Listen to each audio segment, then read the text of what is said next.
Labas, aš esu Domantas Mažonas, esu buvęs Utenos kolegijos studentas, joje baigiau dantų technologijų studijų programą. Šiuos specialistus rengia tik 2 aukštosios mokyklos Lietuvoje. Stojau į abi, manualinių gebėjimų egzaminą išlaikiau Utenos kolegijoje, na ir štai, sprendimas atsirado pats. Atvykau studijuoti, nežinodamas, ko tikėtis iš sąlyginai mažo miesto, bet jei trumpai, sekėsi puikiai. Esu dirbantis dantų technologijų specialistas. Papasakosiu plačiau, kaip jo tapau. Eime parodysiu, kur praleidau 3 savo studijų metus. Taigi čia yra dantų technikų laboratorijos kabinetas, kuriame vyksta įvairūs praktikiniai darbai. Čia gaminami dantų protezai, tiek išimami, tiek fiksuoti. Nė akimirkai nebuvau pasigailėjęs, kad įstojau į šią kolegiją. Pirma, tai įgijau kvalifikaciją savo darbui.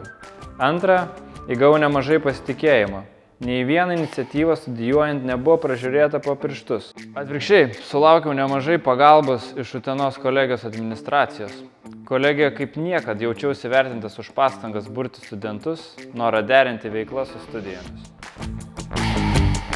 Aš pasirinkau Utenos kolegiją ir tau siūlau padaryti tą patį.